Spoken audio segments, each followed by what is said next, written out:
estamos en la conferencia número 40, que inicialmente completaba el ciclo adicional de conferencias. Vamos a tener conferencias hasta el 10 de mayo y hoy tenemos un tema interesantísimo. Juan Pablo Gaviria nos va a contar primero su proceso personal de cómo llegó donde está y segundo nos va a inspirar para que en este tiempo hagamos algo que siempre se nos olvida, que es darnos un poco de tiempo y de cuidado a nosotros mismos. Juan Pablo. Primero que todo, Guillermo, muchas gracias a ti por la invitación, a todo el colectivo de Vivir Sanamente por invitarme a compartir con ustedes un poquito, como digo yo, de esta lora que yo doy constantemente. Lo digo de forma muy cariñosa porque es algo que me apasiona muchísimo, que ya llevo haciendo varios años, pero no es lo que siempre he hecho, ¿no? Yo les cuento un poquitico de mí antes de como de entrar en estos temas de por qué es importante para nosotros, sobre todo en este momento, pues invertir tiempo en nosotros mismos. Yo de profesión soy director de cine y televisión.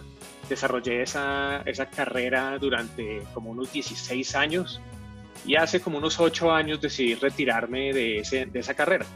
Yo había crecido con el concepto, como muchos hemos crecido con el concepto de que para ser feliz en la vida pues teníamos que ser exitosos, y exitosos quería decir ser muy bueno en lo que uno hacía y ganar mucho dinero.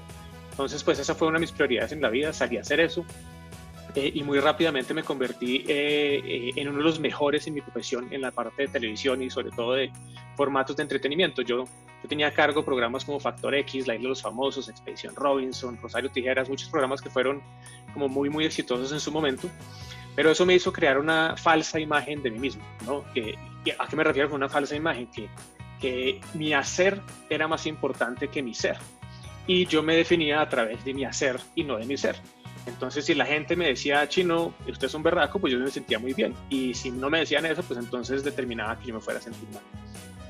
Entonces, en ese espacio de supuestamente vivir de una forma muy exitosa, hay un momento de la vida donde hay un detonante pequeño que decido reinventarme totalmente, dejar esa vida atrás y dedicarme a vivir mi propósito de vida, porque me reencuentro con que mi propósito de vida siempre ha estado ligado a ayudar a las personas, a colaborarle a las demás personas, a servirle a los demás.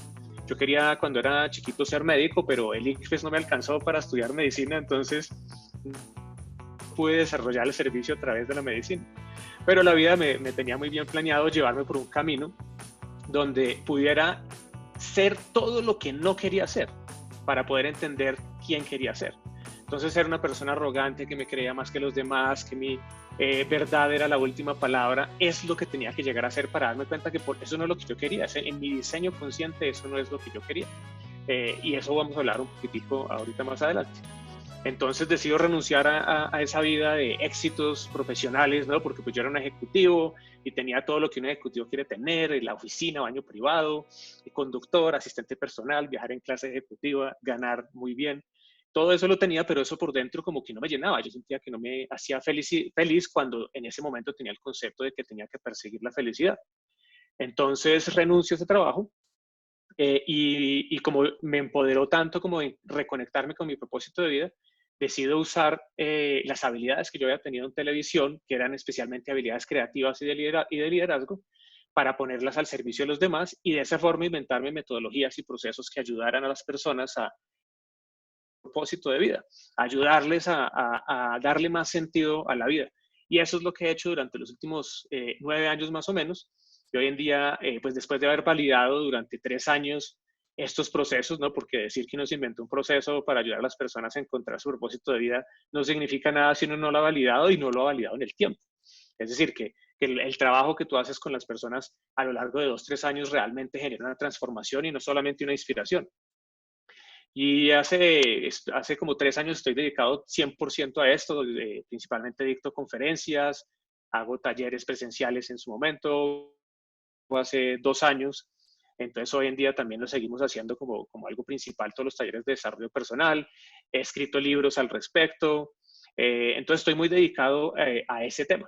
Y hoy lo que les quiero compartir un poquito como de ese proceso, ¿no? Y de pronto algunos algunos tips que nos lleven pues a conocernos más profundamente, ¿no? Entonces, para mí la principal pregunta en este momento, ¿no?, con la que podemos arrancar a hacernos es por qué es importante, pues, invertir tiempo en uno mismo, ¿no? Que sería como el título de la charla que tenemos, pero realmente ¿por qué tenemos que hacerlo? Porque es importante. Entonces yo creo que en el proceso de autoconocimiento uno tiene que preguntarse mucho con ecuanimidad y con tranquilidad, pero entonces, ¿por qué hay que invertir tiempo en nosotros y especialmente en este momento? Hay una frase muy bonita de Víctor Frankl que dice que las fuerzas que están más allá de tu control pueden quitarte todo lo que tienes, excepto una cosa, tu libertad para elegir cómo vas a responder frente a la situación. Y para mí eso es básicamente autoconocimiento. Eso es realmente poder decidir yo cómo quiero ser, cómo me quiero sentir frente a todas las adversidades o no que me presente el mundo exterior. Yo adentro de mí, cómo lo voy a tomar. Hay un problema principal realmente cuando uno piensa en los cambios, ¿no? Resulta que en las estadísticas que nosotros tenemos de los estudios que hemos hecho, el 99% de las personas quiere un cambio. Y si uno le pregunta, pues todo el mundo levanta la mano y dice, sí, yo quiero un cambio, yo quiero un cambio. Pero a la hora de entregarle a una persona, como decirle, mire, y cuando me refiero a un cambio es que toda la gente quiere cambiar algo específico en su vida, no todo, ¿no? Quisiera tener, no sé, más resiliencia, quisiera mejorar sus relaciones, quisiera mejorar en la parte efectiva, en algo del trabajo, en muchas cosas, en la parte de la salud, mucha gente quiere cambiar. Entonces quieren cambiar, pero descubrimos que hay una cosa muy curiosa, es que cuando uno le entregaba a la gente la fórmula para comenzar a hacer esos cambios, pues realmente solamente el 20% estaba dispuesto a comenzar a hacer lo que se necesitaba para poder cambiar. Entonces, pues eso me llevó a pensar mucho como qué es lo que sucede, cuál es la diferencia que hay entre querer cambiar y poder lograrlo, ¿no? ¿Por qué no podemos cambiar realmente? Y ahí vamos a hablar ahorita más adelante un poco respondiendo a esta pregunta de una cosa que se llama la firme. Pero les quiero preguntar virtualmente, primero, esta famosa pregunta y muy clichésuda pregunta que dice que ¿quién quiere ser feliz? ¿No? Pregúntenselo ustedes mismos. Y yo sé que por lo que hemos vivido en las conferencias, con más de 10.000 personas que han pasado por las conferencias, todo el mundo dice que quiere ser feliz, ¿no? Pero la misma felicidad, el mismo concepto de felicidad, la percepción que nosotros tenemos de felicidad, pues está asociada a falta de logros o tener logros, falta de propósitos o lograr cumplir propósitos, y eso genera si le damos sentido a la vida o no. Pero el mismo concepto de que tenemos que ser felices en la vida nos lleva a la infelicidad. ¿Por qué? Porque si tenemos que ser felices, quiere decir que algo nos hace falta, quiere decir que no lo tenemos. Y yo creo que la felicidad no es una meta, ¿no? La felicidad, tenemos picos y altibajos en la vida, es natural. La felicidad no es un punto máximo de éxtasis en el que estamos y nos quedamos ahí por el resto de la vida. Hay momentos que tenemos felicidad y hay momentos de felicidad y eso es lo más natural de la vida. Pero entonces, ¿cómo hacemos para ser felices y para, o sea, realmente para ser ecuánimes y estar tranquilos con todo lo que nos pasa en nuestro proceso de la vida? Entonces, yo siempre le pregunto a las personas y me he preguntado a mí mismo durante mucho tiempo de qué depende esa sensación de ser exitoso, esa sensación de tener un sentido de pertenencia en la vida, ¿me entiendes? De querer levantarse todas las mañanas. ¿De qué depende esta supuesta felicidad? Entonces, en mi parte personal, a mí, y sé que mucha gente resuena con esto, a mí me enseñaron, o pues más que enseñaron, es la misma sociedad que nos decía esto, es como necesitamos tener dinero y éxito profesional, como les contaba ahorita. Entonces, eso es algo que está fuera de nosotros y yo salía a seguir. Poco nos hablan del tema del fracaso, que este tema de concepto de éxito, pues depende de que tú no fracases, te dicen no vayas a fracasar. Y realmente en el fracaso es donde están los mayores aprendizajes que podemos tener todos en la vida. Pues eso es lo que yo considero, lo que hemos comprobado también con muchas personas y mucho estudio. Nos dicen que el estatus social es importantísimo, es decir, lo que piensan los demás de nosotros es muy importante. Entonces le damos un valor muy, muy alto a lo que piensan los demás de nosotros. Y eso nos trae infelicidad cuando no existe. Igual, eso no es que sea la sociedad actual la que nos dice que hagamos eso. Eso viene desde realmente. Y eso quedó grabado en nuestro cerebro reptiliano y todavía existe porque en esa época, pues pertenecer, que los demás pensaran bien de ti, sí era de vida o muerte. Porque si la tribu en la que vivías te sacaba de la tribu, es decir, tú no podías pertenecer a ese grupo, entonces esa noche no tenías protección de la tribu, no tenías protección del fuego y lo más probable es que te murieras o te comiera un león. Entonces queda grabado en nuestra cabeza que hay un concepto de supervivencia asociado a lo que piensan los demás de nosotros. Pero eso ya no es el caso en este momento que hemos desarrollado tanto nuestro cerebro, realmente no es tan importante eso. Es más, no es importante una vez uno aprende a conocerse. Pero poco nos hablan en este proceso de felicidad y de propósito que del valor propio, de darnos el valor propio, de amarnos profundamente tal cual como somos. Lo oímos, pero no nos enseñan a ponerlo en práctica. No nos enseñan desde muy pequeños a darle valor al desarrollo personal y espiritual. ¿Me entiendes? Que las pasiones, que nuestras pasiones son muy importantes. Tal vez son las cosas más importantes y que nosotros deberíamos formar nuestra vida alrededor de las pasiones, porque a través de eso es que uno llega a encontrar su propósito de vida, que es básicamente, y hoy nos vamos a meter por propósito, pero es cuando uno junta esas cosas que uno lo apasionan muchísimo, con habilidades y con ayudarle a otros, ahí estás viviendo tu propósito y después, pues obviamente viene todo el tema del dinero. Entonces, para mí todo esto realmente se llama autoconocimiento, ¿no? Es que tan profundamente puedo saber y que esté en mis manos el cómo reacciono.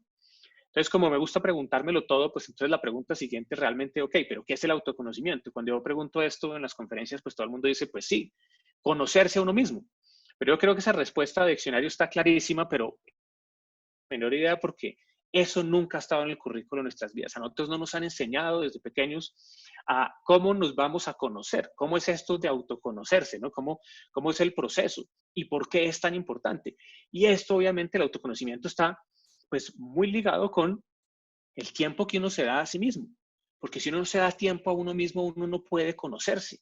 Uno solamente se conoce a uno mismo si uno se da tiempo a uno mismo, a través del silencio. Como digo yo muchas veces, cuando uno cierra los ojos aprende a ver y cuando uno está en silencio aprende a escuchar mucho más profundamente en quién es uno.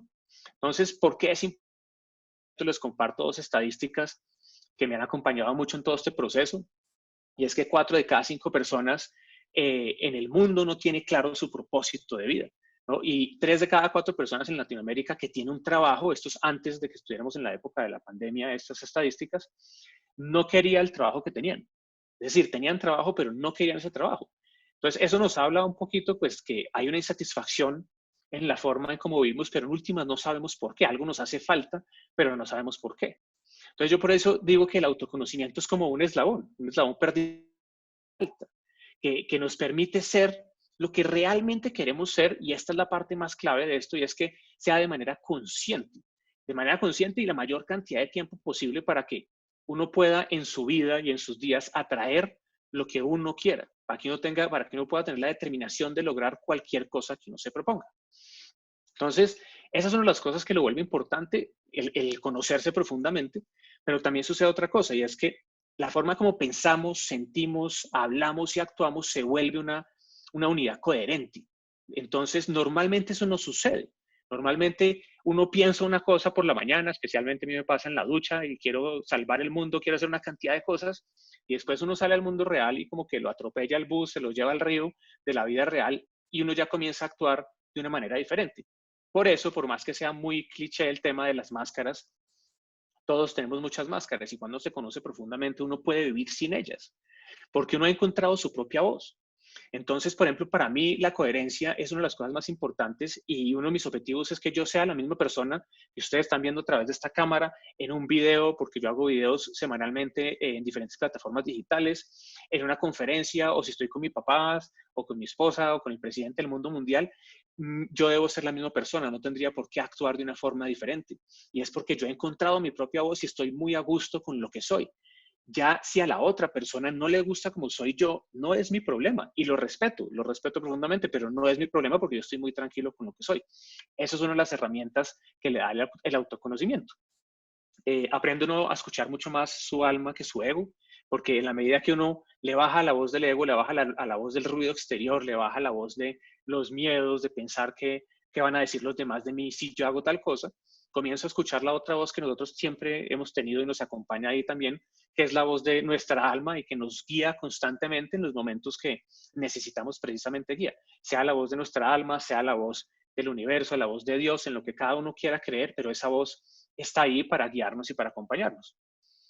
Le ayuda a uno mucho por lo mismo a comenzar a enfrentar sus miedos, porque no está actuando es más bien desde el amor y no desde el miedo, que son los dos pensamientos promotores que tenemos todos los seres humanos. Este camino de autoconocimiento es el que te lleva a encontrar un propósito de vida. Si uno no se conoce a uno mismo, no llega finalmente a realizar cuál es la razón por la cual estamos acá.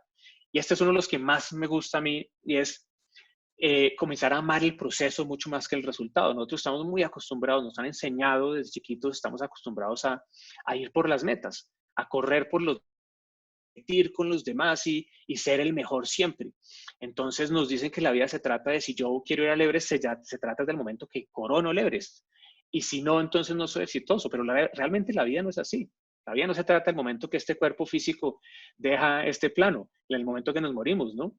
Se trata de todo el proceso entre el momento que nacimos y el momento que nos morimos, por lo menos en este momento. Entonces, aprender a gozarse el proceso en todo lo que hacemos es parte de ese autoconocimiento profundo.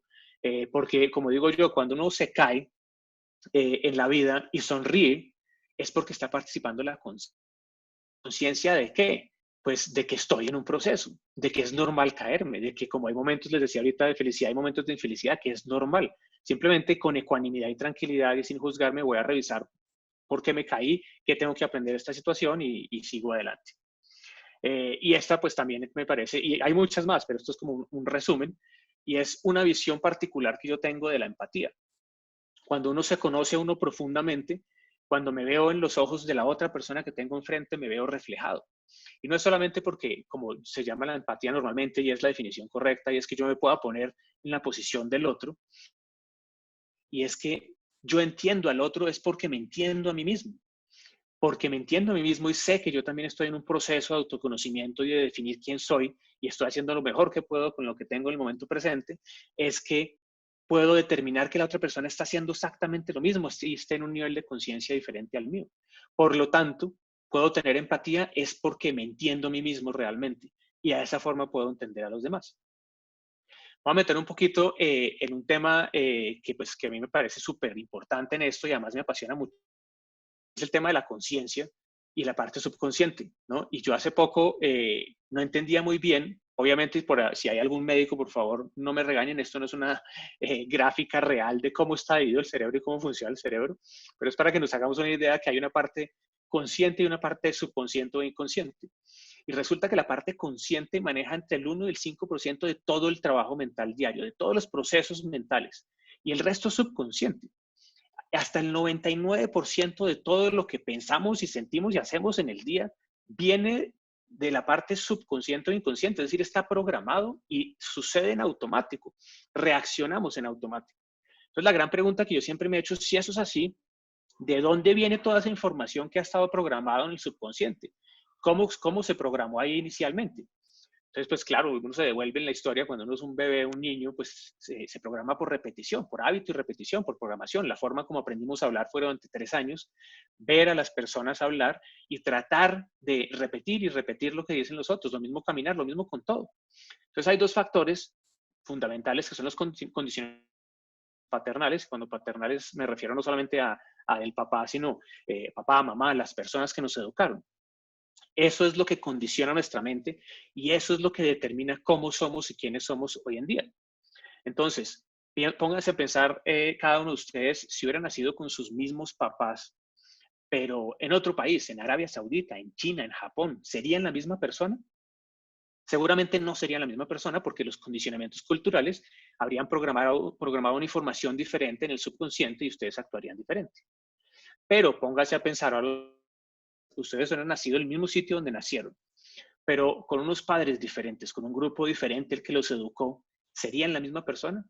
Y la respuesta sería la misma, sería no, no seríamos la misma persona porque nosotros somos nuestras creencias, es decir, nuestros papás y sus abuelos y los tatarabuelos creían algo y eso se fue heredando, ¿no? Y eso es lo que nos convierte hoy en día en lo que somos. Pero entonces eso también vuelve a seguir en la preguntadera, como digo yo. Si todo lo consciente, todo lo que sucede a nivel consciente está sucediendo en este momento, realmente en el momento presente, y todo lo que está en el subconsciente viene del pasado, viene una programación que... Entonces, si estamos pensando en el futuro, cuando estamos pensando como en por qué dedicarnos tiempo a nosotros mismos, por qué debemos autoconocernos, qué es lo que viene en el futuro, ¿no? El futuro, ¿cuándo se programa? ¿Cuándo sucede realmente la programación y es un proceso consciente o es subconsciente? Pues resulta que si yo lo hago consciente, si yo hago mi programación consciente, ese es el proceso de autoconocimiento, pues entonces sucede la frase famosísima que el futuro es ahora que uno oye, pero no necesariamente la entiende en este concepto. ¿Qué quiere decir el futuro es ahora? Quiere decir que hoy es el pasado de tu futuro. Decirles eso, hoy es el pasado de tu futuro. Por lo tanto, si el subconsciente fue programado en el pasado, hoy, en el momento presente, puedo comenzar a programar el subconsciente desde donde voy a estar reaccionando en automático en el futuro. Entonces, no es sino preguntarme, oiga, ¿yo cómo quiero ser? ¿Cómo quiero reaccionar? ¿Cómo quiero sentirme más que ser? Frente a qué situaciones que me ponga en la vida, ¿cómo me quiero sentir? Y puedo comenzar a programarme de esa forma.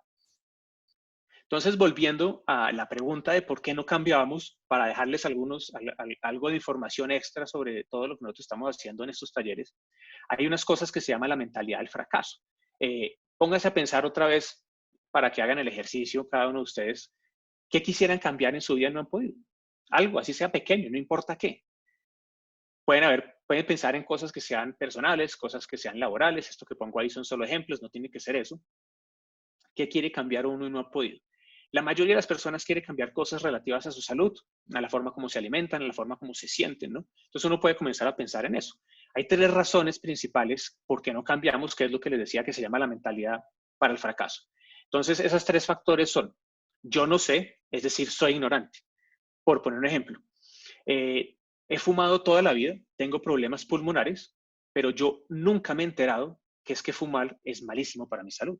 Yo quisiera cambiar la forma como se siente mi cuerpo, ¿me entiendes? Que no tengo aire cuando subo unas escaleras, pero resulta que soy ignorante del tema y yo no sé que fumar es muy malo.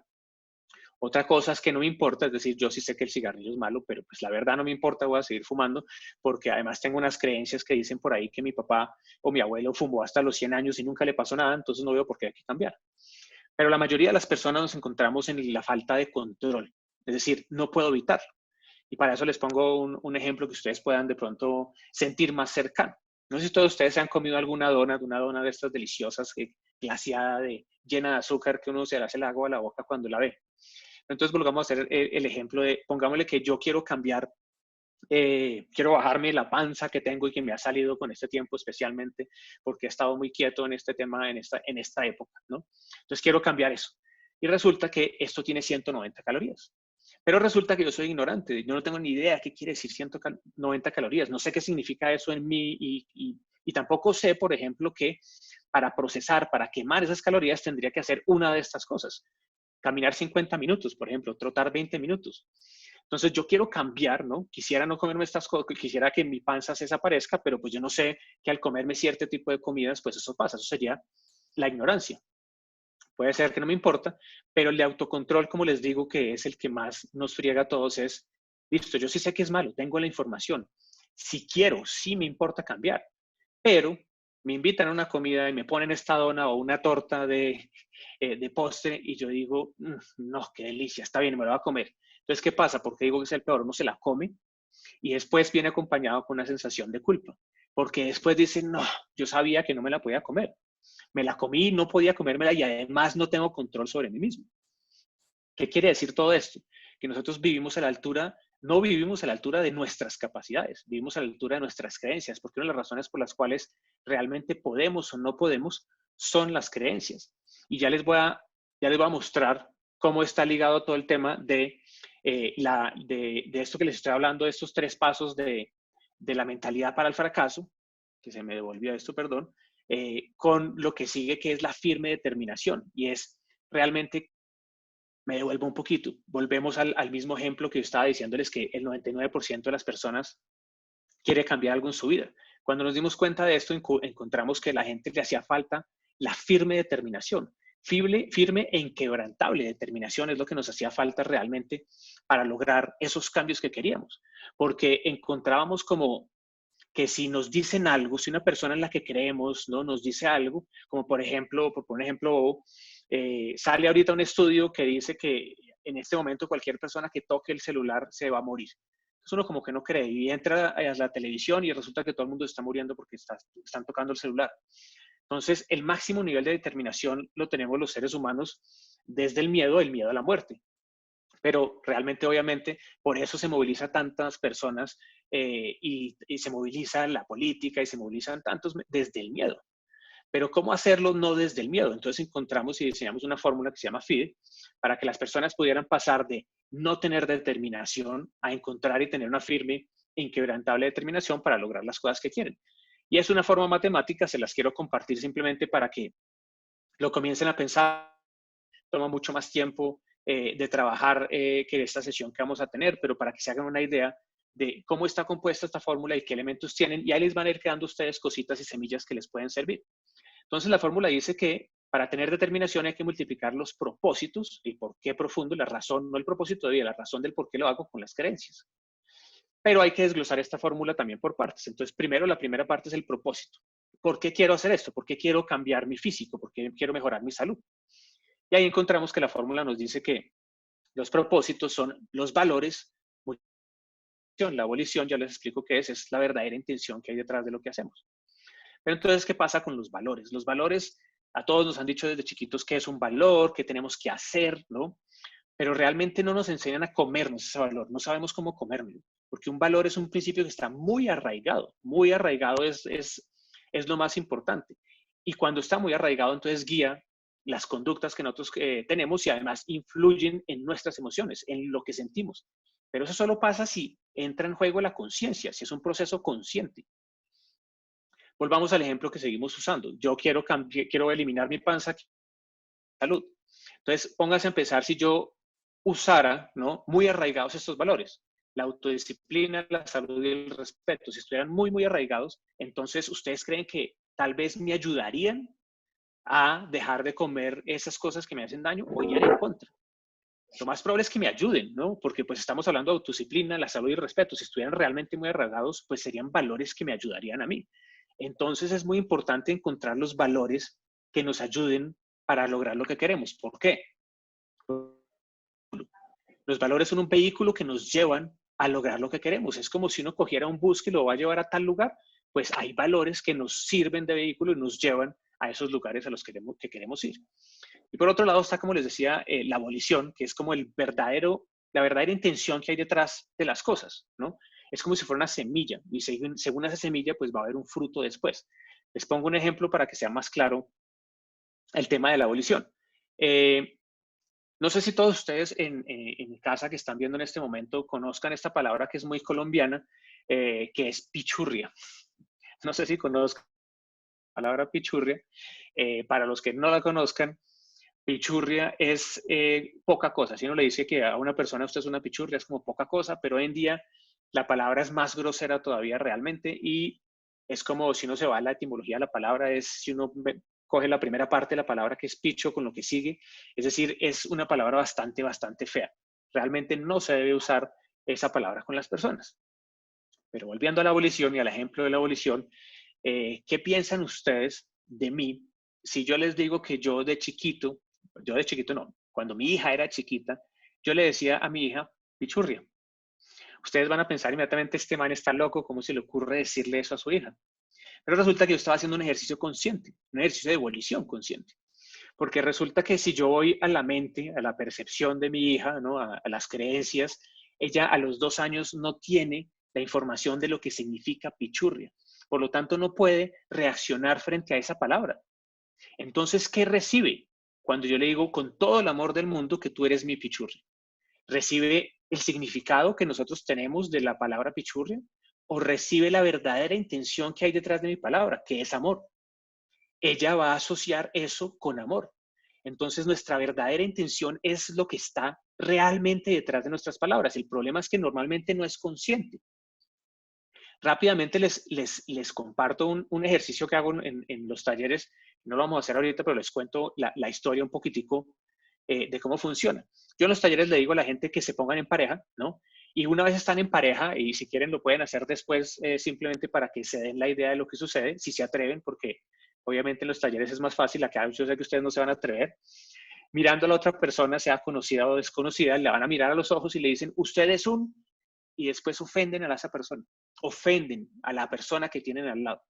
Entonces imagínense qué pasa en una conferencia, en una compañía donde usted está con su jefe y le tiene que nombrar la madre a su jefe como un ejercicio. Y todos los demás comienzan a reírse, todo el mundo comienza a entrar en una carcajada de risa nerviosa.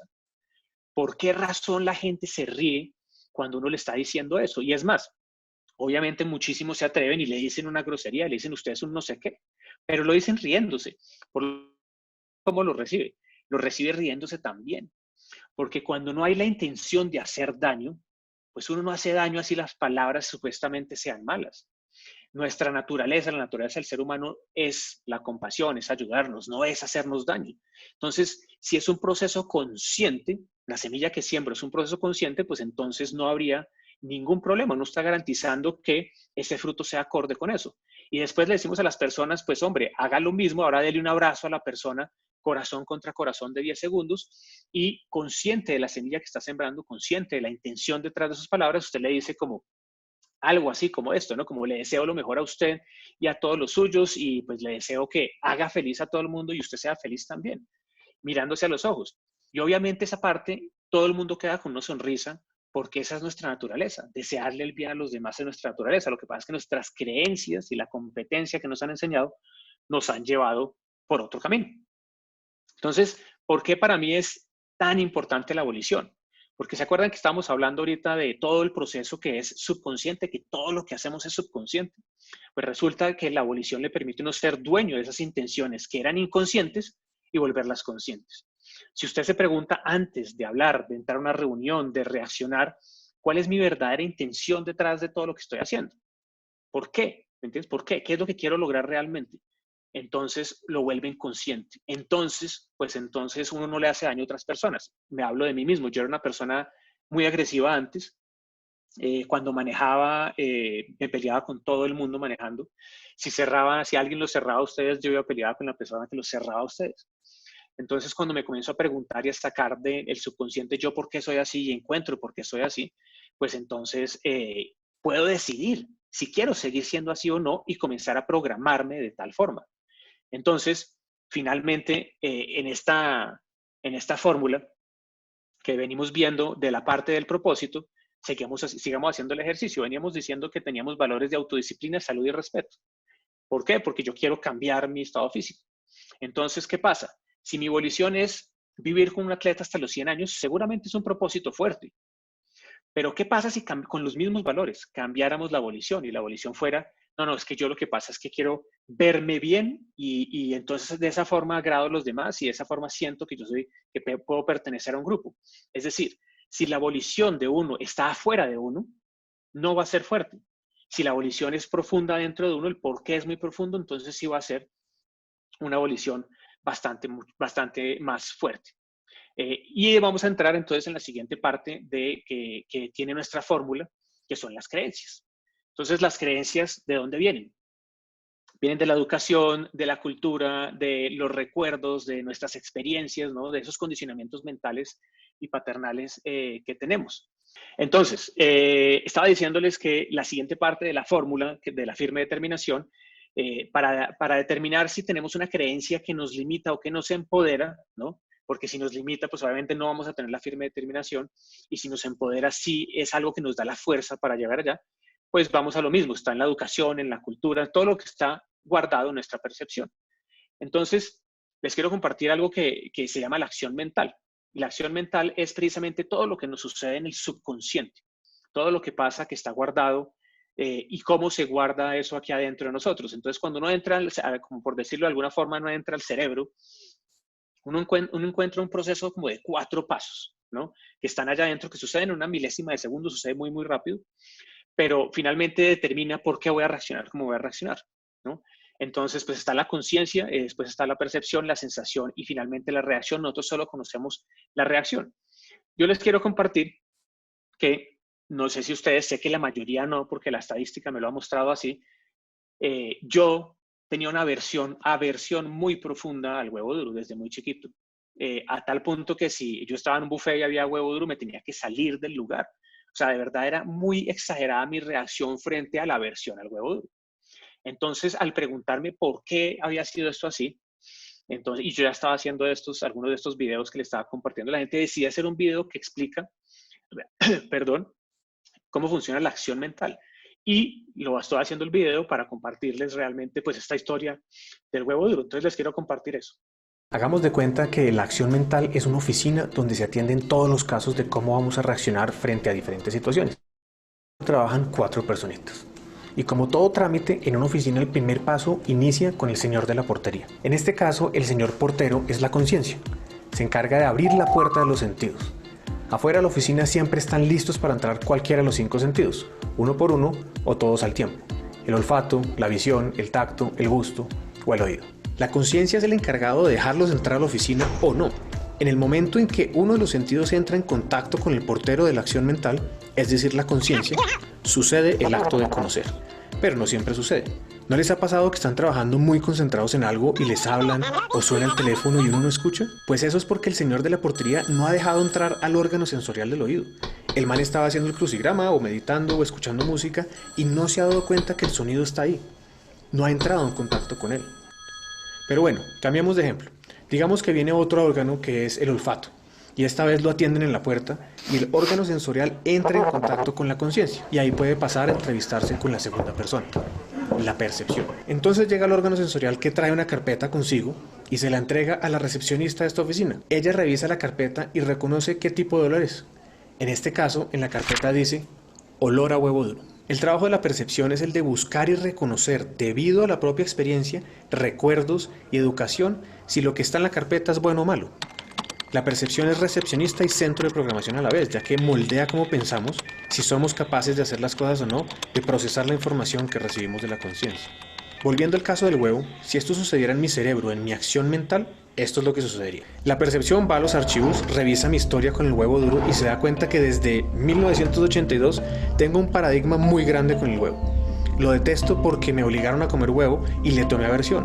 O por lo menos esa es la historia que yo siempre he creído como cierta toda la vida. Entonces la percepción, en mi caso, inmediatamente marca la nueva carpeta que se está creando en la fecha actual como una experiencia mala. Anexa cualquier información relevante a la carpeta y manda al órgano sensorial a donde la sensación, nuestro tercer personaje. La sensación es como el abogado de la oficina que revisa rápidamente el caso y marca la carpeta dependiendo de la sensación, como agradable o desagradable. En este caso, marca desagradable. Esta información va a moldear la decisión que tome nuestro cuarto personaje cuando le llegue la carpeta, la reacción. Este es como el gerente general de la oficina que va a decidir, con la información recibida, de qué manera va a ejecutar el informe, es decir, de qué manera va a reaccionar. Y para esto tiene a su disposición, entre otros, a 2 secuaces, que son la reacción verbal y la reacción física. Y dependiendo de la situación, manda a usar al uno, al otro o a los dos. En esta historia, al ver la carpeta, el gerente decide solo usar la reacción física, y en este caso manda desde náuseas hasta vómito. En mi caso solo he llegado a la segunda una sola vez en la vida, pero es porque esa vez el olfato venía acompañado de la vista y del gusto al mismo tiempo. Lo que nos trae felicidad o tristeza es cada vez que el gerente toma una decisión de cómo reaccionar, ya que esta genera un condicionamiento mental. Con la reacción se reafirma que ese olor es malo y mandan una nueva carpeta a la percepción para que la guarde y tenga en cuenta para la próxima evaluación. Si esto se repite muchas veces, entonces lo guardan como un paradigma porque ya se convierte en una verdad para esta oficina y siempre se va a reaccionar de la misma forma, sobre todo la próxima vez que el órgano sensorial del olfato traiga en su carpeta el huevo duro. Entonces, como ven, lo más importante de este tema de la acción mental es cuándo sucede el condicionamiento mental. Y es cada vez que yo reacciono, ¿no? Cada vez que vuelvo a accionar un comportamiento pasado, por lo tanto, reafirmo y le mando una nueva información a la percepción. Vuelvo y guardo esa información. Entonces, cuando yo comienzo a decir constantemente que el huevo duro lo odio, que lo detesto, que me da náuseas, cada vez reafirmo más ese condicionamiento mental. Lo bonito de todo esto es que uno lo puede reprogramar. Y ahorita les voy a contar un poquito de cómo reprogramarlo, pero antes de eso, un ejercicio, una respuesta que me pueden escribir si quieren ahí en los comentarios rápidamente para ver cada uno de ustedes qué opinan. Estos 2 círculos, uno de estos 2 círculos es un poquitico más pequeño que el otro, pero muy, muy, muy poquito. No se puede decir que el otro es un poquitico más grande. Escriban azul los que creen que el azul es un poquitico más grande que el rojo, o escriban rojo los que creen que el azul es un poquitico más grande que el azul. A ver ustedes qué piensan.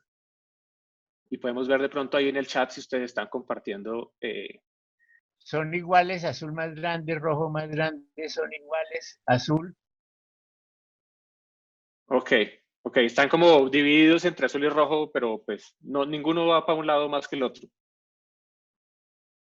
Bueno, entonces les voy a contar que estos dos círculos son realmente exactamente iguales. Entonces la pregunta ahorita no es por qué yo los engañé, sino ustedes por qué me creyeron. Ustedes por qué razón tomaron la decisión de decir azul o rojo, siendo que en últimas por allá adentro pensaban que de pronto eran iguales.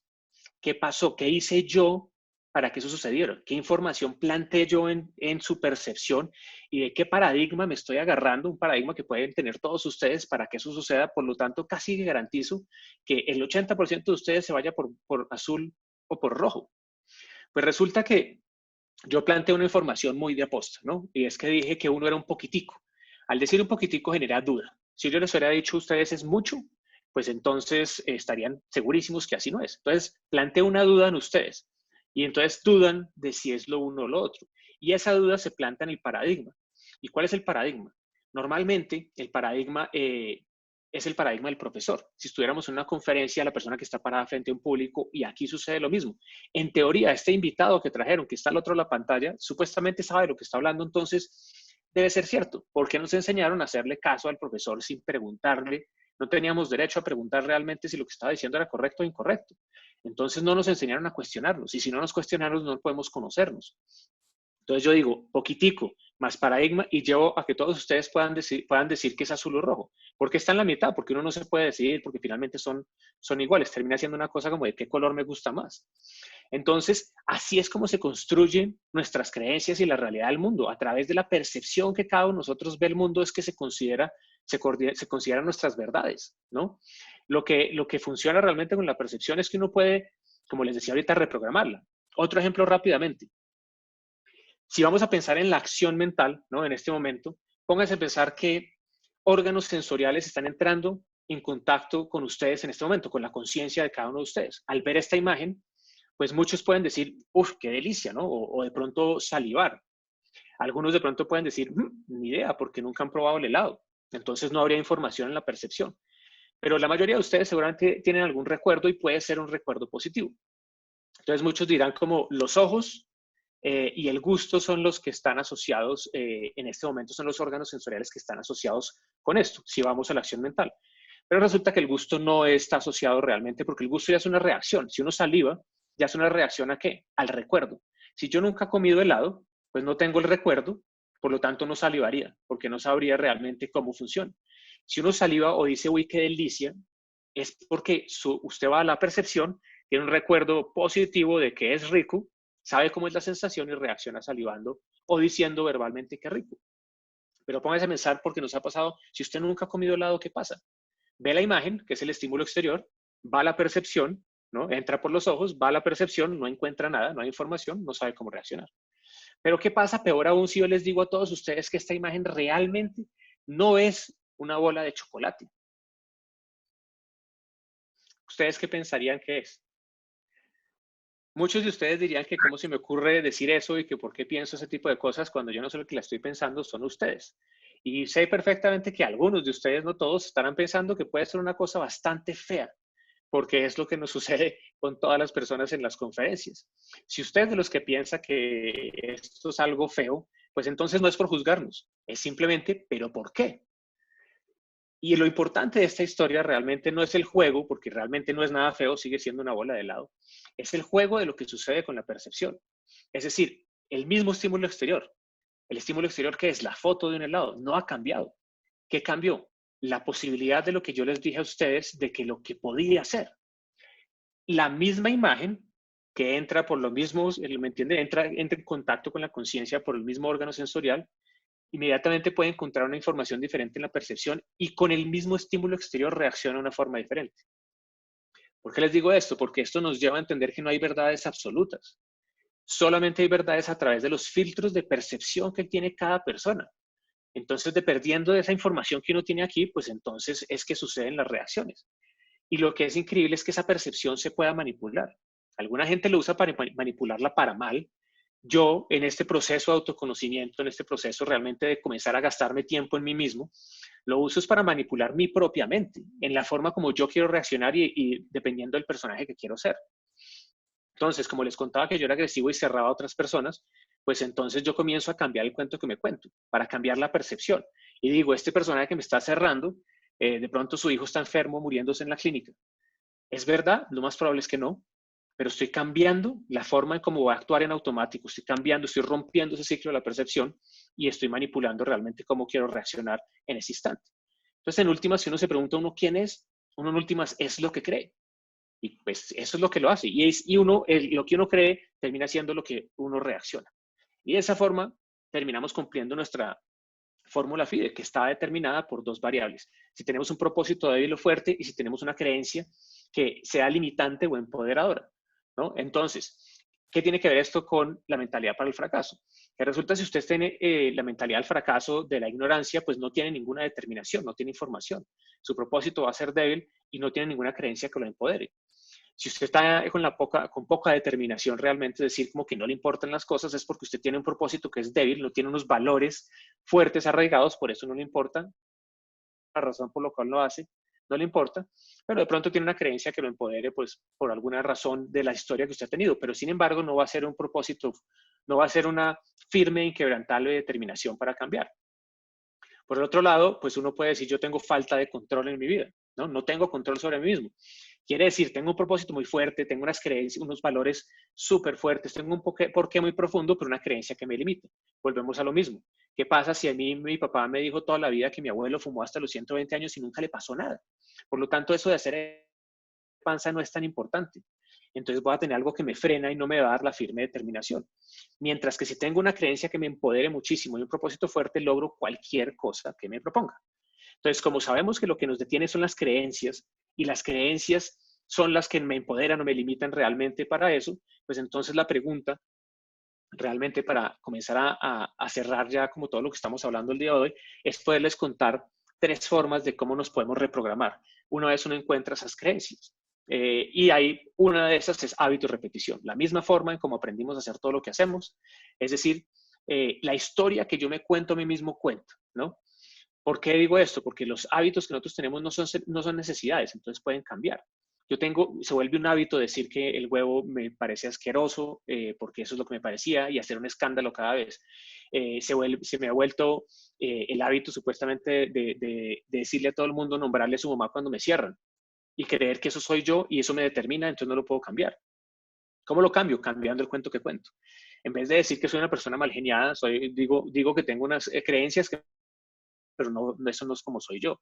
En vez de decir que el huevo, detesto el huevo, digo, no me gusta, simplemente como cualquier otra cosa que no me gusta, que puedo decir sin darle tantas arandelas, sin ponerle tantas cosas y tantos condicionamientos al mismo cuento. Cambiar el cuento que ustedes se cuentan con cualquier persona. Si tienen una relación y uno se cuenta todo el tiempo el cuento de que es que a esa persona yo no le importo, pues se vuelve realidad. Porque no sé si ustedes saben, como dicen por ahí, que todo lo que uno diga Dios y el universo solo saben decir que sí. Si yo digo esto es así, pues Dios va a decir si es así. Si yo digo no es así, pues entonces también va a ser. Entonces uno tiene un poder inmenso de reprogramarse.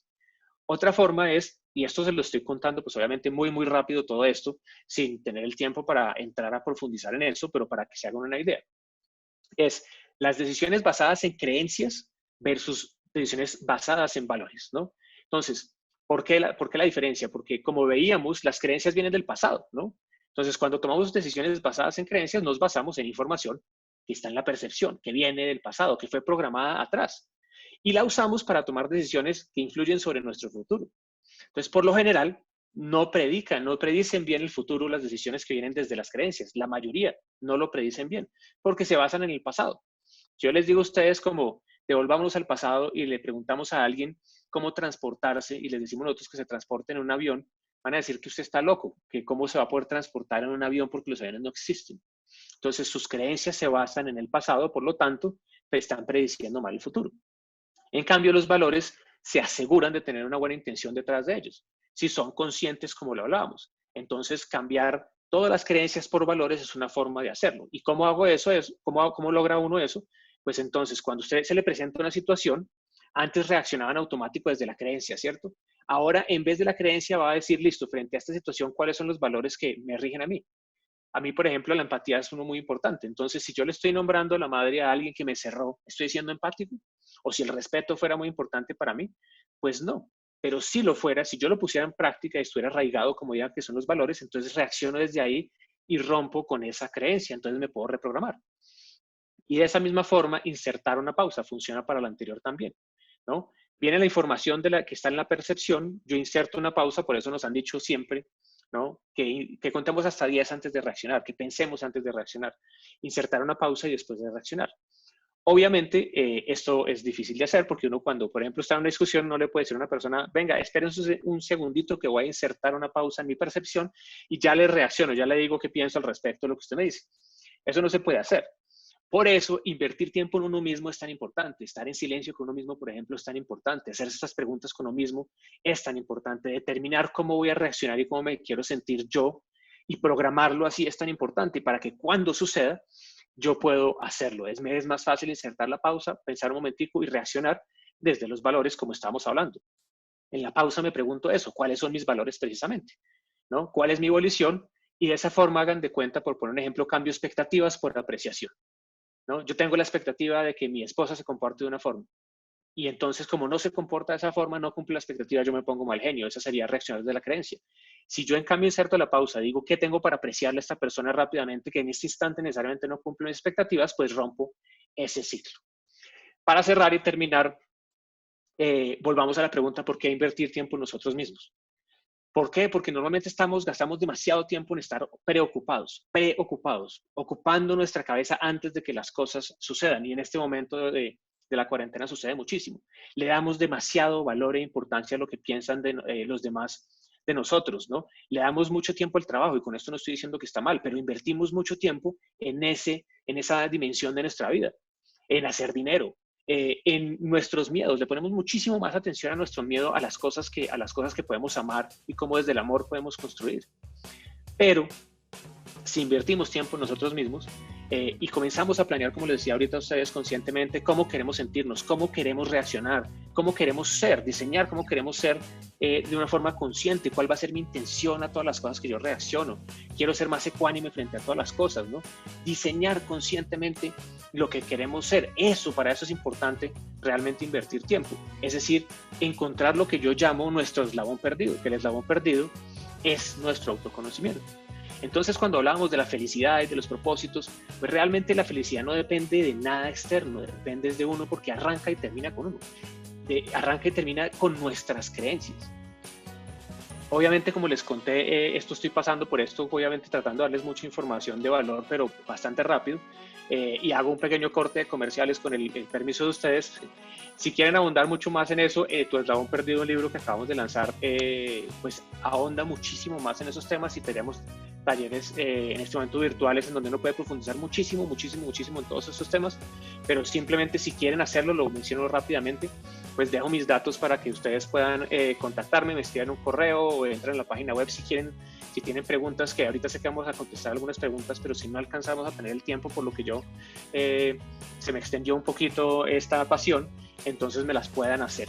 Y con esto, pues cierro como la invitación de hoy a compartir con ustedes por qué creo que es tan importante invertir tiempo en uno mismo, conocerse profundamente a uno mismo, especialmente en estos momentos que nos están moviendo el piso y las cosas han cambiado. Muchísimas gracias por la invitación, Guillermo, de nuevo, y pues nada, si tienen cualquier pregunta en este momento, pues totalmente abierto y dispuesto para que las podamos contestar. Muchas gracias. Juan Pablo, muy interesante y muy valiosa toda la información que nos has compartido, y tengo que confesar que el video me dejó descrestado. Maravilloso. Okay. El video. Buenísimo. Y las patas del gerente encima del escritorio es el detalle. Creo que con el respeto de todos los abogados, en lo único que me equivoqué en el video es decir que el abogado entrega rápidamente el informe. ¿Qué sucedió con mi fobia al huevo duro? Pregunta por acá Sandra Corso. Pues ya no tengo la fobia. Eso no quiere decir que coma huevo duro, porque igualmente soy vegano, pero no tengo la fobia. Y sé que si las circunstancias me llevaran a que tengo que reprogramarme a comer el huevo duro, lo puedo hacer, porque sé que ese es el poder que tiene nuestra percepción y nuestra cabeza. pero ya no tengo fobia. Hoy en día pues, estoy con mi familia, todos comen huevo al frente mío y yo estoy al lado de ellos sin ningún problema. Igual ya saben, si tienen cualquier pregunta después de todo eso, ahí en los datos que dejé pueden escribirme, contactarme o a través de Guillermo y con muchísimo gusto se los podemos contestar. Bueno, mil gracias, Juan Pablo. Súper interesante. Muy agradecido.